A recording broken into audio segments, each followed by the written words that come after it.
ঘটনাটা ঘটেছে, সেই জন্য আমার রাজ্যের মুখ্যমন্ত্রীর নাকি সারাদিন ঘুম হয়নি, সারা রাত তিনি ঘুমাতে পারেননি। নেপালের মানুষ মুখ্যমন্ত্রীকে ভোট দিয়ে, মমতা ব্যানার্জিকে ভোট দিয়ে মুখ্যমন্ত্রীর চেয়ারে বসায়নি। তাদের জন্য যদি ওনার ঘুম না হয়, তাহলে যে মুর্শিদাবাদের মানুষ, যে মালদার মানুষ, যে নদিয়ার মানুষ, যে রাজ্যের মানুষ ভোট দিয়ে তাকে মুখ্যমন্ত্রীর চেয়ারে বসালো, সেই রাজ্যের মানুষ ক্ষতিগ্রস্ত হচ্ছে।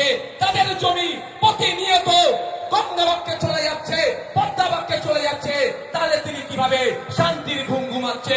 তাহলে মানুষের সাথে, মুর্শিদাবাদের মানুষের সাথে, তারানগরের মানুষের সাথে, মালদার মানুষের সাথে, নদিয়ার মানুষের সাথে বিচারিতা হচ্ছে না ভাই।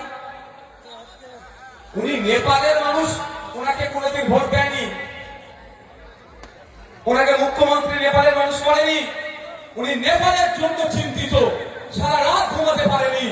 আর যারা আপনারা ভোট দিয়ে ওনাকে মুখ্যমন্ত্রী বানালেন, তাদের জন্য উনি একটু চিন্তা করছেন না কেন বলুন তো? মেঘ না চাইতে পানি পেয়ে যাচ্ছে, মেঘের কি প্রয়োজন আছে? তাই আপনাদের বলবো, সামনের দিন আসছে, জবাব দেওয়ার সময় এসেছে।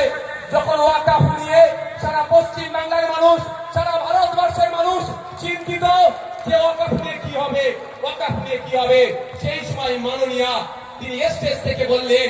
আর অপদার্থ এমএলএ এমপি গুলো এই প্রথম সারিতে বসেছিল, তারা উত্তর দিল না যে কারো যদি ওয়াকফ নিয়ে আন্দোলন করতে হয় দিল্লি গিয়ে করবে বলে আমাদেরকে নিদান দিয়েছিল।